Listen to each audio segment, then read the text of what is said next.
take accountability for what I did do, and I'm gonna explain what I didn't, and I'm sorry about my voice, I'm very sick. So first, I'm just gonna get this over, the cheating thing in general.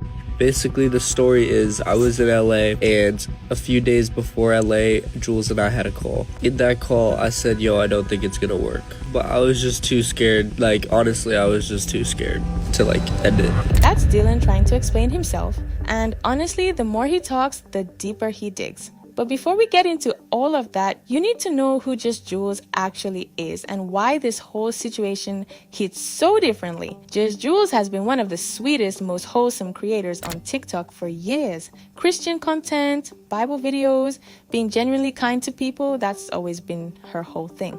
So when she started posting call-out TikToks aimed at her ex, people knew something. So Jules and Dylan had been publicly together for a while. And then they weren't. And the way it came out was through a series of TikToks Jules started posting, vague at first, then less and less vague. The one that got everyone talking had a caption that said, "Now leave me alone like you left me for that blonde girl." That was the moment everyone knew exactly what had happened. She was hinting at who he cheated on her with. The comments went crazy. Someone asked, "Is this about Dylan?" And Jules replied, "Unfortunately." She also posted things like, "Gonna take one heck of a man to bring that lover girl in me back," and how it feels to have that spidey sense that your man's cheating on you. And then Dylan posted a response video. And honestly, the response made everything worse. I'm gonna take accountability for what I did do, and I'm gonna explain what I didn't, and I'm sorry about my voice, I'm very sick. So first, I'm just gonna get this over, the cheating thing in general. Basically, the story is I was in LA, and a few days before LA, Jules and I had a call. In that call, I said, yo, I don't think it's gonna work. But I was just too scared. Honestly, I was just too scared to, end it. So his explanation was that he was too scared to properly break up with her. And then this. So then I go to LA, and then the second day of LA, I said, yo, I think we should, take a break. Because like I said, I was too scared to just completely end it. So then I did get with a girl, but in my eyes, I thought Jules and I were not together. I probably miscommunicated that, but yeah, but I'm gonna take accountability for that because I should have been more clear with my words.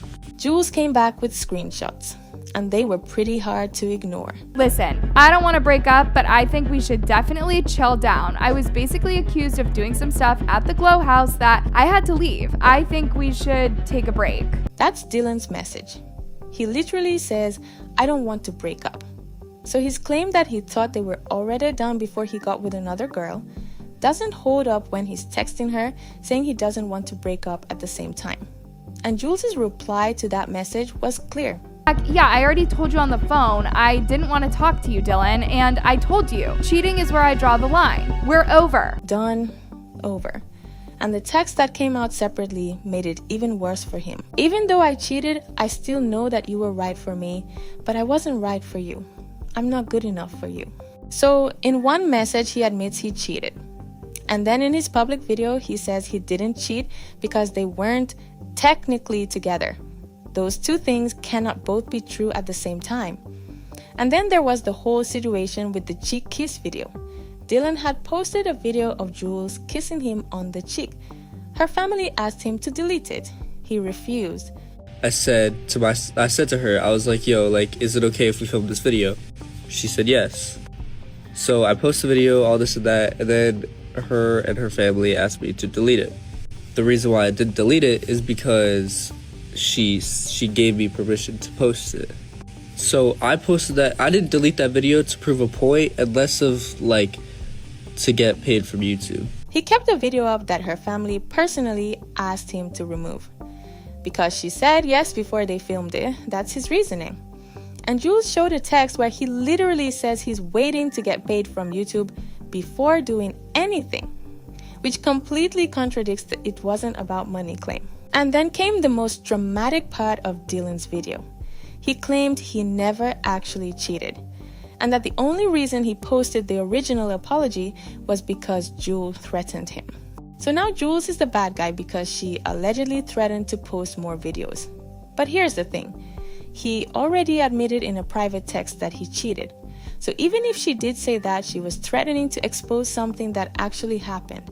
And his response to that was to go public saying he was blackmailed, instead of just not cheating in the first place. The comments under his video were not kind.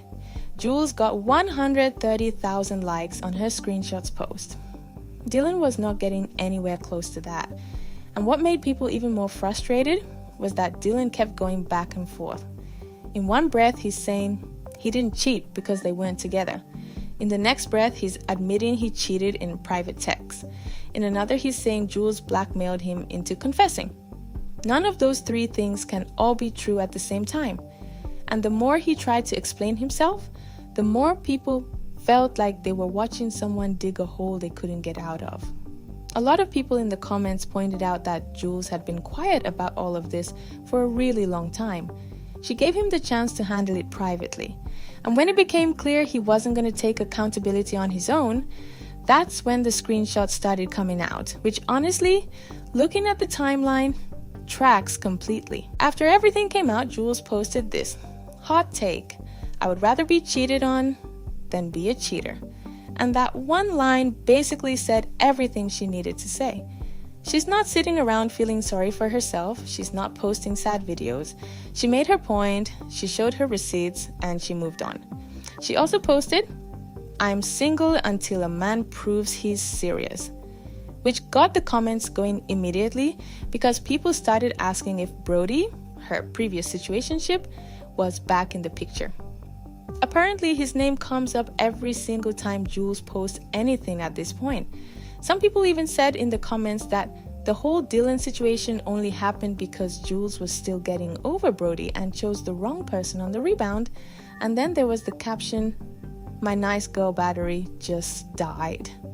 Which honestly, after everything she went through, makes complete sense. She spent years being genuinely sweet and kind and open, built her whole brand around being a good person, and then got cheated on, and had her family ignored when they asked for a video to be taken down. Of course, the nice girl battery died. I'm not afraid of standing up for myself when you're trying to paint yourself as the victim in a situation you created. And that right there is probably the most important thing she said through all of this. Because Dylan spent his entire response video trying to position himself as someone who was misunderstood, pressured, and blackmailed. And Jules basically said, "I'm done letting you rewrite the story." So, that's the full situation. Dylan cheated, tried to claim they weren't really together when it happened, refused to delete a video her family personally asked him to remove, admitted it in private text, and then went public claiming the only reason he ever confessed was because Jules threatened him. And Jules, throughout all of it, came back with screenshots every single time. She let the evidence speak for itself, and the internet made it pretty clear whose side they were on. The thing that sticks with me though is the Brody angle, because a lot of people in the comments seem to think that Jules rushing into something with Dylan was a rebound situation that was never going to work out. And if that's true, it makes the whole thing even sadder. She went from one complicated situation straight into someone who treated her worse. She deserves better. And based on everything she posted after all of this, she knows it too. Tell me what you think in the comments. Did Dylan ever actually have a real case? And do you think Jules is genuinely better off now? Drop it below. Subscribe so you don't miss the next one, and I'll see you then.